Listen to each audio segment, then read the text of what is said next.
हालांकि अभी पूर्णिया में जनसुराज की पदयात्रा नहीं हुई है, लेकिन 2 अक्टूबर को दल बनने के बाद से धीरे धीरे ही सही, लेकिन इस जनसुराज का जो विचार है, जो परिकल्पना है, उसका एक संगठनात्मक स्वरूप सीमांचल के उन जिलों में भी शुरू हो गया है जहां पर अभी पदयात्रा नहीं हुई है, लेकिन दल की परिकल्पना से प्रभावित लोग दल से जुड़कर अपना राजनीतिक कार्यक्रम शुरू कर चुके हैं।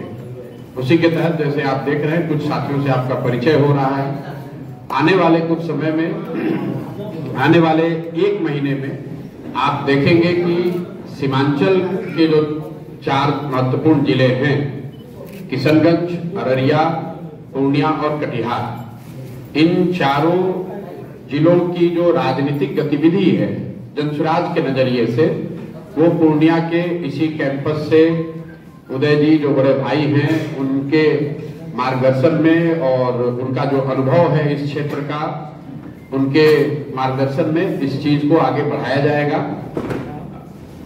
और हम लोग की कोशिश होगी कि जितना कुछ हो सके, जो हम लोग आकर यहाँ, चूंकि पटना से बहुत दूर होता है तो उतना समय हम लोग अभी तक नहीं दे पाए हैं, लेकिन आने वाले कुछ महीनों में आप मुझे भी यहाँ ज्यादा देखेंगे और हम लोग की कोशिश होगी कि सीमांचल के हर एक सीट पर, जैसे पूरे 243 में जितनी मेहनत, जितनी तैयारी अन्य बिहार के अन्य राज्य के अन्य हिस्सों में की जा रही है, उतनी ही ईमानदारी, उतनी ही मेहनत और परिश्रम करके सीमांचल के इन सीटों पर भी जनसुराज एक बेहतर विकल्प के तौर पर जनता के सामने अपना नजरिया, अपना विकल्प प्रस्तुत करे। जनसुराज का जो उद्देश्य है आपको मालूम है, पिछले 30-35 साल से बिहार में जो एक राजनीतिक बंधुआ मजदूरी है, जिसमें समाज का एक बड़ा वर्ग न चाहते हुए भी लालू जी के जंगल राज के डर से नीतीश कुमार और भाजपा को वोट करता है, उसी तरह मुसलमानों का एक बड़ा वर्ग सिर्फ भाजपा के डर से, उनके पास विकल्प न होने की वजह से लालटेन को, राजद को वोट करता है। उस विकल्पहीनता को खत्म करना, राजनीतिक बंधुआ मजदूरी को खत्म करना, ताकि विकल्प के अभाव में किसी व्यक्ति को गलत दल और नेता का चुनाव न करना पड़े, उनको वोट न देना पड़े। इसलिए जनसुराज की स्थापना, एक उद्देश्य जनसुराज की स्थापना के पीछे वो भी है। आप देखेंगे आने वाले विधानसभा चुनाव में जनसुराज यहाँ मजबूती से सशक्त उम्मीदवार, सशक्त और ईमानदार उम्मीदवारों के साथ चुनाव लड़ेगा और हम लोगों की कोशिश होगी कि जनता सही विकल्प का, एक ईमानदार और बेहतर विकल्प का चुनाव करे और बिहार में विकल्पहीनता के अभाव में लालू, नीतीश और भाजपा का ये जो त्रिकोण चला आ रहा है, इसको रोका जा सके। बिहार में भी शिक्षा और पलायन पर बात हो, बिहार में भी विकास की बात हो, बिहार भी देश के कुछ अन्य राज्यों के तरफ विकास के पथ पर वापस जाए। इसी परिकल्पना को लेकर हम लोगों ने प्रयास शुरू किया है। मैं अंतिम एक बात इतना ही कहूंगा कि आने वाले समय में चाहे लड़ाई कितनी भी बड़ी हो, जो बातें हम लोगों ने पिछले 2-2.5 साल में पदयात्रा के दौरान, इस अभियान के दौरान गांव-गांव में जाकर कहा है, उसमें उसकी ईमानदारी और शुद्धता में कहीं कोई कॉम्प्रोमाइज किसी भी स्तर पर नहीं किया जाएगा, ना राजनीतिक स्तर पर, ना वैचारिक स्तर पर। बिहार सुधारने का जो लक्ष्य है, हम लोगों के लिए जनसुराज सिर्फ चुनाव लड़ना, एमएलए एमपी बनना वो नहीं लक्ष्य है। बिहार को सुधारने का जो लक्ष्य है, वो करने के लिए हम लोग पूरी तरीके से प्रतिबद्ध है। उसको करने में चाहे 2 बरस लगे या 10 बरस लगे, विचार के स्तर पर और प्रयास के स्तर पर इसमें किसी तरह का कोई कॉम्प्रोमाइज होने वाला नहीं है। हम लोग कटिबद्ध हैं। हम लोग को मालूम है बड़ी चुनौती है, लेकिन चाहे जितनी बड़ी चुनौती हो, उसके लिए प्रयास करने के लिए हम लोग बिल्कुल संकल्पित हैं। हम लोग पीछे हटने वाले नहीं हैं। इसी के साथ बहुत बहुत धन्यवाद आप सबका। मंच पर मेरे साथ जो बैठे हुए हैं, आप जब सवाल करें तो पूर्णिया और इस सीमांचल एरिया के बारे में इन सब का अनुभव मेरे से कहीं ज्यादा है। तो अगर आपको कोई सवाल पूछना है तो जरूरी नहीं है कि वो सवाल आप मेरे से ही पूछें। इन साथियों से, ये साथी भी उसका उत्तर दे सकते हैं, आप इनसे भी सवाल कर सकते हैं। इलाके में आए हुए यहाँ पप्पू यादव बहुत बड़ा फैक्टर, और आपके खिलाफ वो बयानबाजी भी करते हैं और आप भी उनके खिलाफ बयानबाजी, क्या कहा उसको चुनौती मांग रहे हैं इसी इलाके में? जहां पर आप बैठे हुए हैं, इस शख्स ने ही दिखाया है कि यहाँ पर पप्पू यादव कोई फैक्टर नहीं है। ये तो उदय सिंह जैसे लोग जब यहाँ पर सक्रिय अभी नहीं है राजनीतिक तौर पर, इलेक्टोरल सेंस में सक्रिय तो समाज के स्तर पर हैं ही, राजनीतिक तौर पर हैं, लेकिन चूंकि इलेक्टोरल पॉलिटिक्स में उदय जी जैसे जो साथी हैं वो बहुत सक्रिय नहीं है, इसलिए आपको इस तरह के मेंढक लोग दिखते रहते हैं और मेंढकों का काम है, बरसात में निकलेंगे तो टर करेंगे, उससे कोई फर्क नहीं पड़ने वाला है। बिहार के दौरे पे आ रहे हैं जी, अमित शाह जी बिहार के लोग इनके दौरे पे आ रहे हैं, क्या लग रहा है इससे क्या परिवर्तन? इसमें खबर क्या है? पिछले 12 वर्षों से हम लोगों ने देखा है कि जिस राज्य में भी चुनाव होता है मोदी जी और अमित शाह को वही राज्य दिखाई देता है। अब अगले 6 महीने तक अचानक से गुजरात के इन 2 नेताओं को बिहार की चिंता सताने लगेगी, बिहार की गौरवशाली अतीत की वो चर्चा करने लगेंगे। बिहार में भी कभी विक्रमशिला और नालंदा जैसे विश्वविद्यालय थे, इसकी चर्चा और इसकी यादाश्त उनकी ताजी हो जाएगी। बिहार के बच्चों, बिहार की गरीबी कैसे दूर होगी ये पता अभी उनको चलेगा। अगले 6 महीने तक जितनी भी सरकारी योजनाओं का बटन दबाया जाएगा उसका केंद्र भी बिहार बनाया जाएगा। जो योजना पहले से चल रही है, हर 3 महीने पे किसानों को स्वनिधि का पैसा भेजा जाता है, वो बटन दबाने के लिए मोदी जी बिहार में ही आकर दबाएंगे। तो ये कोई नई बात नहीं है, लेकिन नवंबर के बाद ये दोनों लोगों को फिर बिहार कभी अगले 6 महीने तक 6 साल तक दिखेगा नहीं, क्योंकि तब तो बिहार उनके लिए सिर्फ मजदूर का सप्लाई केंद्र है। अच्छा तो तब होता जब अमित शाह जी आ रहे हैं और वो घोषणा कर दें कि अगले 2 साल, 4 साल, 5 साल में बिहार से मजदूरों का पलायन, जो गुजरात के फैक्ट्रियों में, मोरबी में, सूरत में जो लड़के इस गर्मी में 12-15 हजार रुपए में नौकरी मजदूरी कर रहे हैं और गुजराती लोग उन फैक्ट्रियों के मालिक हैं, अमित शाह जी ये घोषणा कर दें कि उन लोगों के, उन बच्चों को भी जो गुजरात के मजदूरों को मजदूरी मिल रही है, उतनी मजदूरी तो कम से कम बिहार के बच्चों को दिलवाओ। ये बात यहां बिहार में कभी चर्चा नहीं होती है। हम लोग ये सब कहते हैं कि यहां से लोग बाहर मजदूर जाते हैं, लेकिन गुजरात के मजदूरों को उसी फैक्ट्री में जो पैसा मिल रहा है और बिहार के मजदूरों को जो फैक्ट्री में पैसा मिल रहा है, तो जमीन आसमान का फर्क है। अच्छा तब लगेगा जब अमित शाह जी आए और बताए कि गुजरात के जो बड़े उद्योगपति हैं उनमें से कितने लोग बिहार को उद्योग लगाएंगे। पिछले 12-15 साल में तो लगाया नहीं। तो अब जन सुराज जब यहाँ है इन बातों के लिए, तो हम लोग ये जरूर गांव-गांव जाकर कह रहे हैं कि वोट आप लीजिएगा बिहार में और सारा इन्वेस्टमेंट, सारी फैक्ट्रियां, सारी तरक्की होगी गुजरात में। ये नहीं चल सकता है। गुजरात में की तरक्की हो, हमें कोई, हम लोग को उससे दिक्कत नहीं है। गुजरात में बुलेट ट्रेन बन रहा है, आप लोग पत्रकार महोदय लोग रोज उस पर चर्चा कर रहे हैं, टिप्पणी कर रहे हैं, न्यूज बनाते हैं। बुलेट ट्रेन बनाने के लिए भारत सरकार ने जापान से 1 लाख करोड़ रुपया का ऋण लिया है, गुजरात में नहीं लिया है, पूरे देश में ऋण लिया है, जिसमें बिहार का भी 13% हो गया है। अगर 1 लाख करोड़ रुपया भारत सरकार ने ऋण लिया तो 13,000 करोड़ रुपया बिहार के लोगों पर भी वो कर्ज हो गया। वहां पर बुलेट ट्रेन बन रहा है। अहमदाबाद से बॉम्बे तक जाने के लिए सैकड़ों विकल्प है, वहां फ्लाइट है, पहले से ट्रेन है, सड़क है, लेकिन वहां पर बुलेट ट्रेन बन रहा है इतना पैसा लगाकर। क्यों? ताकि वहां तरक्की आए, लोगों को और सुविधा मिले भाई, हम लोग को दिक्कत नहीं। लेकिन कम से कम हम, अगर गुजरात के लोगों के लिए बुलेट ट्रेन मिलेगा तो बिहार के लोगों के लिए पैसेंजर ट्रेन तो होना चाहिए। यहाँ के लोग तो पैसेंजर ट्रेन के लिए मारामारी कर रहे हैं। हम लोग 40 MP जिताकर भेजे हैं, गुजरात से 26 MP गए। तो ये बात तो बिहार के लोगों को समझना होगा ना कि वोट अगर हमारा है तो कुछ अधिकार तो हम लोग का होना चाहिए। सिर्फ गुजरात के लोगों का ही तरक्की क्यों होगा? और गुजरात के लोगों के तरक्की के नाम पर कितने दिन तक बिहार के लोग वोट देते रहेंगे? जनसुराज में हम लोग गांव-गांव जाकर यही तो कह रहे हैं कि मेरे भाई, एक बार अपने राज्य की तरक्की के लिए, अपने बच्चों के पढ़ाई रोजगार के लिए वोट दे दो। गुजरात और कर्नाटक और तमिलनाडु का विकास और देश और पाकिस्तान और चाइना का बात बहुत हो गया। ये बिहार विधानसभा का चुनाव है, बिहार की तरक्की के लिए, बिहार के बच्चों के पढ़ाई रोजगार के लिए वोट दीजिए। तो अमित शाह जी जब आएंगे तो आप लोग को मौका लगे तो सवाल पूछिएगा कि पिछले 15 साल में केंद्र में उनकी सरकार है, कितनी फैक्ट्री बिहार में लगी है। पटना विश्वविद्यालय को सेंट्रल विश्वविद्यालय बनाने के लिए सार्वजनिक तौर पर सभा में मुख्यमंत्री ने, बिहार के मुख्यमंत्री ने, जो उन्हीं के मुख्यमंत्री हैं, हाथ जोड़कर मोदी जी से कहा सेंट्रल यूनिवर्सिटी सर बना दिया जाए, सेंटेनरी ईयर है। मोदी जी ने मंच से उसको खारिज कर दिया। फिर भी अगर पटना विश्वविद्यालय से सरोकार रखने वाले लोग जाकर मोदी जी को, भाजपा को वोट देते हैं तो दोष मेरा और आपका है, मोदी जी का नहीं। सर, आरजेडी 38% मतदाता की बात कहती है कि उसके 38% की मतदाता उसके साथ, तो जन सुराज के साथ कितने प्रतिशत मतदाता रहेंगे? जनसुराज के साथ बिहार का हर वो मतदाता, आपने ठीक कहा कि आरजेडी 38% मतदाताओं की बात कर रहा है, जनसुराज 100% बिहारियों की बात कर रहा है। उसमें वो 38% भी शामिल है जो उनके समझ से, आपके समझ से आरजेडी का समर्थक है। हम लोग किसी जाति, समुदाय, संप्रदाय विशेष क्षेत्र की राजनीति नहीं करते हैं। हर उस बिहारी की राजनीति कर रहे हैं जो बिहार में परिवर्तन चाहता है। हर उस बिहारी की बात कर रहे हैं जो पिछले 30-35 साल से बिहार में विकल्प न होने की वजह से कहीं ना कहीं अपने मन में कूड़ता रहा है, दूसरे राज्यों की तरक्की को देखकर अफसोस करता रहा है कि काश ऐसा होता कि बिहार में भी कोई दल होता, बिहार में भी विकल्प होता जहां हम लोग भी विकास की बात करते। तो आपने कहा, अगर आपका सवाल यह है कि आपका वोट बैंक क्या है, वोट बैंक के नजरिए से भी देखिएगा तो बिहार में जाकर आप सर्वे कर लीजिए, मतदाता चाहे आरजेडी का हो या भाजपा का, जदयू का हो या कांग्रेस का, करीब करीब 60% से ज्यादा मतदाता बिहार में आज नया विकल्प चाहता है, बदलाव चाहता है।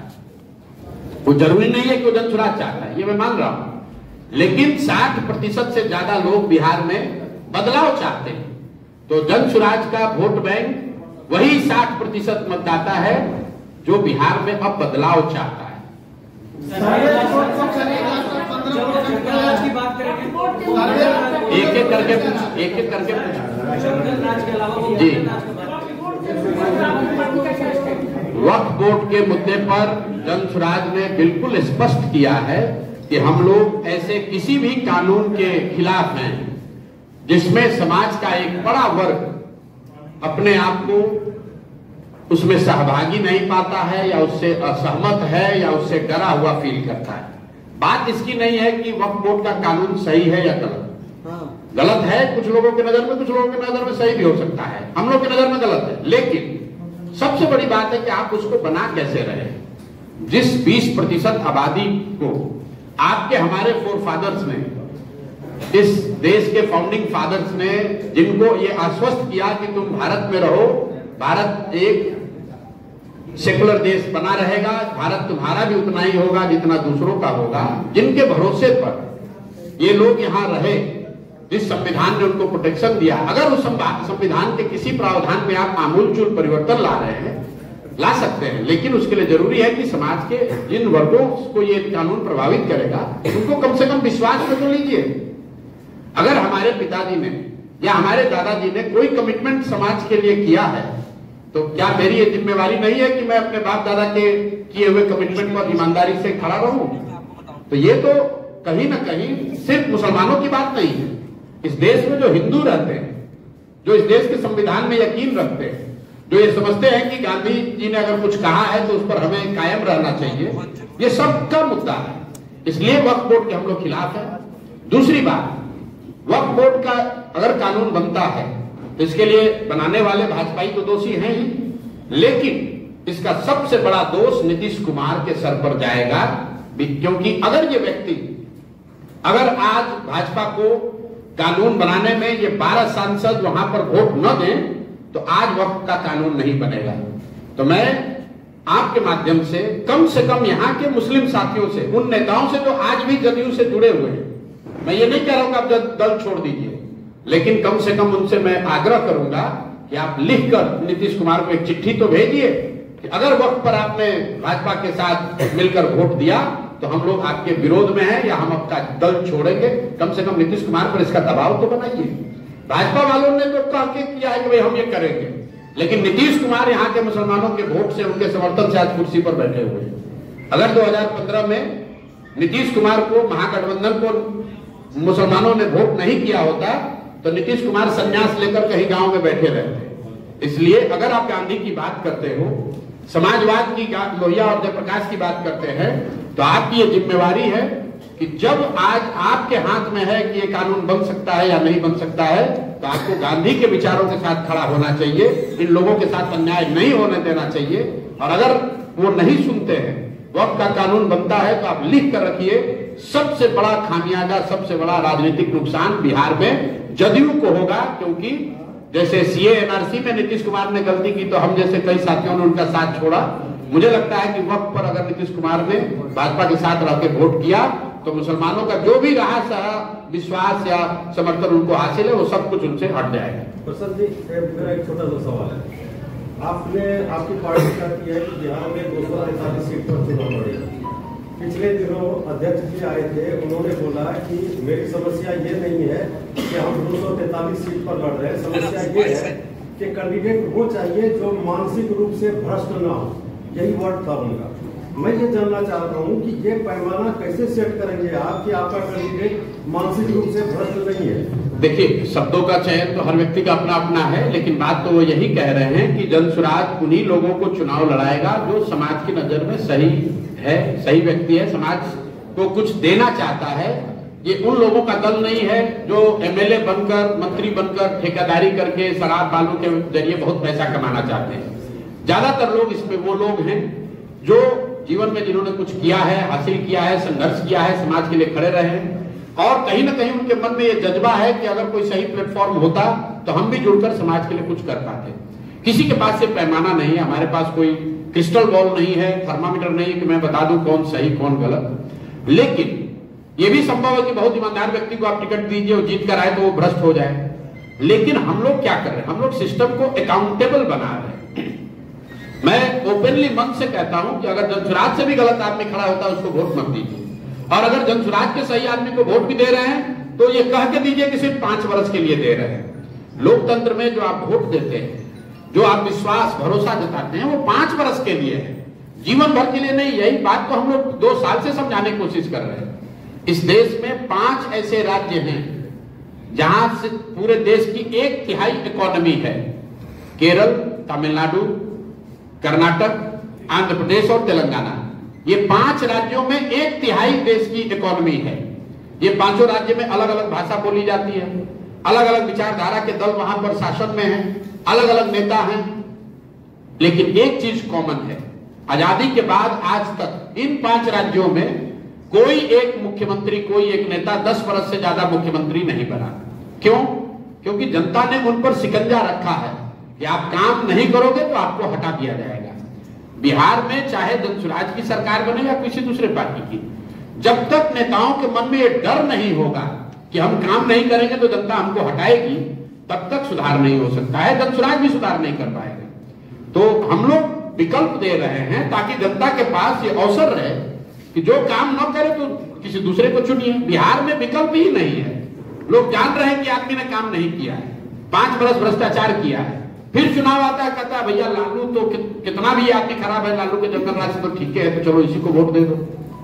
इसी तरह मुस्लिम साथियों की आप देखिए, सीमांचल में मुसलमान साथियों का क्या हालत है। पढ़ाई के नजरिए से, आर्थिक दृष्टि से, रोजगार के नजरिए से सबसे ज्यादा अगर कोई कष्ट में है तो मुस्लिम परिवार है। बावजूद इसके वो वर्षों से लालू को क्यों वोट दे रहे हैं? इसलिए दे रहे हैं कि सामने भाजपा को वोट दे नहीं सकते। उनके पास विकल्प हो तभी समाज में सुधार होगा। सर, आप विकल्प की बात कर रहे हैं और जातिगत समीकरण जो रहा है बिहार में वो शुरू से ही काफी रूढ़िवादी तरीके से राजनीति में भी चलती आ रही है। आप जनता को बड़े बड़े शब्दों में उलझाने की आप भी कोशिश कर रहे हैं, बाकी पार्टियां भी करती है और हर साल करती है चुनाव में, लेकिन पलायन, बेरोजगारी, जस्टिस का बिहार में नहीं आना, ये सबसे बड़ा मुद्दा आप भी बतला रहे हैं। विकल्प के तौर पर अपने को पेश तो कर रहे हैं, लेकिन आपके पास इसका समाधान क्या है? जन सुधार। मेरे भाई, आप यहाँ कितने दिन से पत्रकारिता करते हैं हम नहीं जानते हैं। आपने कहा कि बिहार में जाति के आधार पर, समीकरण के आधार पर ही चुनाव होता है। आप बताइए कि पूरे बिहार में लोगों ने भाजपा को, मोदी जी को वोट दिया है। मोदी जी के जाति के कितने लोग बिहार में रहते हैं? आप तो बहुत भारी पत्रकार हैं। मोदी जी के जाति के कितने लोग बिहार में रहते हैं? जिन लोगों ने नीतीश कुमार को वोट दिया है, नीतीश कुमार के जाति के कितने लोग बिहार में रहते हैं? अगर लालू जी की भी बात कर लें तो लालू जी की जाति के 15-16% लोग बिहार में रहते हैं। तो क्या लालू जी को 15% वोट से आप बिहार जीत जाइएगा? ये जो बात आप लोग रोज फैलाते हैं, ये भी नहीं समझते कि इससे आपको बिहार का कितना बड़ा नुकसान कर रहा है। आप कभी बिहार के बाहर जाइए, क्या गुजरात में जातियों की राजनीति नहीं है? 1980 में वहां पर खाम थियरी की बात होती थी, KHAM, क्षत्रिय, हरिजन, आदिवासी और मुस्लिम, जो कांग्रेस को वोट करता है। क्या खाम थियरी बिहार में बनाया गया था? कर्नाटक में वोक्कालिंगा और लिंगायत की राजनीति होती है, तो क्या वो बिहार में है? कम्मा और रेड्डी आंध्र में राजनीति कर रहे हैं, तो क्या वो बिहार में है? ये कहां से आप लोगों ने दिमाग में बैठा लिया है कि खाली बिहार में जाति की राजनीति होती है? जाति जो, एक मिनट रुकिए, जाति जो है वो समाज की एक सच्चाई है। समाज का जो भी हिस्सा है, अगर समाज में जाति है तो राजनीति में भी उसका कुछ प्रभाव होगा। समाज में अगर हिंदू मुसलमान है तो उसका राजनीति पर प्रभाव होगा। अगर समाज में भ्रष्टाचार है, परिवारवाद है, तो उसका प्रभाव आपको राजनीति में दिखेगा। राजनीति तो समाज का आईना है, जो कुछ भी समाज में है वो राजनीति में भी दिखेगा। जाति एक बड़ी सच्चाई है, लेकिन जाति एकमात्र सच्चाई नहीं है। मुस्लिम जो है वो क्यों लालू जी को वोट दे रहा है? मुस्लिम की जाति और लालू जी की जाति एक तो नहीं है। वो इसलिए दे रहा है कि वो भाजपा को नहीं दे सकता है। इसी तरह बहुत बड़े हिंदू समाज में बहुत जातियां ऐसी हैं, बहुत जातियों के लोग ऐसे हैं जो भाजपा को या नीतीश को इसलिए वोट देते हैं कि वो लालू जी के जंगल राज से डरते हैं। उनका जातियों से कोई लेना देना नहीं। आप इतना सिंप्लीफाई करके बता देते हैं आप लोग, यहाँ तो सब जाति पर होता है। क्या प्रत्याशियों के चयन में ये प्रेशर रहेगा जनसुराज को? जनसुराज को कोई प्रेशर नहीं है। जनसुराज को न जाति का प्रेशर है, ना उम्मीदवारों के आर्थिक हैसियत का प्रेशर है। जनसुराज को एक प्रेशर जरूर है कि 2-2.5 साल से गांव-गांव में जो लोगों की आशा अपेक्षा जनसुराज से बनी है, लोग रास्ते चलते आकर कहते हैं भैया आपसे बहुत उम्मीद है, उस उम्मीद पर खरा उतरने का प्रेशर जरूर है कि कहीं कोई गलती ना हो जाए। सबसे गलती हो सकती है, हम लोग से भी हो सकती है। उस उम्मीद पर खरा उतरने का प्रेशर है, दबाव है। जाति का दबाव, पैसे का दबाव, बाहुबल का दबाव वो जनसुराज पर नहीं है। नीतीश कुमार का तबियत कैसा है? नीतीश कुमार का तबियत कैसा है तो आप ही हमको बताइएगा। नीतीश देखिए, हम लोग यहाँ पर कई साथी आप लोग हंस रहे हैं। ये कितनी दुखदायी स्थिति है कि यहाँ पर अगर किसी सिपाही की, टीचर की भी भर्ती होती है तो उसके स्वास्थ्य की जांच होती है। अगर मेडिकल फिटनेस ना हो तो आप सिपाही भी नहीं बन सकते। 13 करोड़ लोगों का भविष्य, आपका और आपके बच्चों का भविष्य एक ऐसे व्यक्ति के हाथ में आज है जिसके मानसिक स्थिति के, जिसके मानसिक स्वास्थ्य को लेकर हर तरह का स्पेकुलेशन चल रहा है। और ऐसा नहीं है कि ये आपको हमको पता है तो नरेंद्र मोदी और अमित शाह जी को इसकी जानकारी नहीं है। सबको मालूम है कि नीतीश कुमार शारीरिक तौर पर थक गए हैं और मानसिक तौर पर कहीं ना कहीं स्वस्थ नहीं है। ये बात हम नहीं कह रहे। सबसे पहले नीतीश कुमार जी के मानसिक स्वास्थ्य पर टिप्पणी उन्हीं के मित्र भाजपा के बड़े नेता सुशील मोदी ने किया। आप जाकर वीडियो देख लीजिए। नवंबर 2023 में विधानसभा के सामने सुशील मोदी ने कहा कि नीतीश कुमार को मानसिक रोग हो गया है, गंभीर मानसिक बीमारी हो गई है। उसके बाद से तमाम नेता ये बात कहते रहे। हम लोगों ने जनसुराज में कभी किसी के व्यक्तिगत स्वास्थ्य पर उस पर टिप्पणी नहीं की है। मैंने टिप्पणी पहली बार जनवरी में किया, जब बीपीएससी अभ्यर्थियों के आंदोलन में सरकार से बातचीत के दौरान हम लोग को एहसास हुआ कि नीतीश कुमार को ज्यादातर बातें या तो समझ में नहीं आ रही है, उनको याद भी नहीं रह रहा है। तो हम लोगों ने ये डिमांड करी है कि भाई ये रोज की चर्चा बंद हो। इसके लिए जरूरी है कि नीतीश कुमार स्वयं से एक मेडिकल फिटनेस का रिपोर्ट जारी कर दें। वो न करे तो कम से कम पत्रकारों के सामने आकर, कुछ नहीं तो अपने राज्य के जिला का नाम बता दें, मंत्री परिषद में साथियों का नाम बता दें। जहां तक हम लोग जानते हैं नीतीश कुमार अपने मंत्री परिषद के साथियों का नाम बताने की स्थिति में आज नहीं है। फिर भी उनको मुख्यमंत्री बना के रखा है।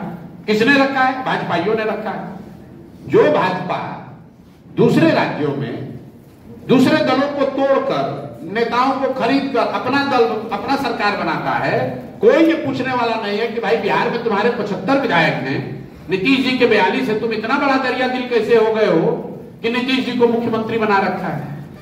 तो मेरे भाई, ये बिहार के तकदीर में ये हमेशा गलती रही है। जैसे पहले कांग्रेसियों ने हम लोग को लालू के हाथ में बेचा, उसी तरह भाजपाइयों ने बिहार के लोगों के भविष्य को नीतीश के हाथ में बेच दिया है। इसीलिए मैं हमेशा कहता हूं कि बिहार के बर्बादी के लिए जिम्मेवार लालू, नीतीश हैं, लेकिन इसके असली गुनाहगार कांग्रेसी और भाजपाई हैं। क्योंकि चाहे जितनी भी बिहार की जनता बेवकूफ हो, जितना भी जातियों में बटा रहे, आपको एक आंकड़ा दे देता हूं। लालू जी अपने जीवन में बिहार में एक ही बार जीते हैं, 1995 में। उसके बाद लालू जी जितनी बार सत्ता में आए वो कांग्रेस जैसे दलों के सहयोग से आए। नीतीश कुमार अपने लंबे जीवन काल में सिर्फ एक बार 117 तक पहुंच पाए 2010 में। उसके बाद जितनी बार मुख्यमंत्री रहे वो भाजपा के सहयोग से रहे। तो असली गुनाहगार कहीं ना कहीं भाजपा और कांग्रेस है, जो चंद सांसदों के समर्थन के लालच में बिहार की चिंता नहीं करते हैं। दिल्ली में बैठ के सोनिया गांधी को अगर 15-20 सांसदों का समर्थन लालू जी देते रहे तो बिहार में जंगल राज उनको नहीं दिखेगा। उसी तरीके से आज 12-15 सांसदों का सहयोग मोदी जी को मिल रहा है, तो उनको बिहार के लोगों की त्रासदी, बिहार के बच्चों की अशिक्षा, पलायन उनको नहीं दिखेगा। Thank you. बहुत बहुत धन्यवाद।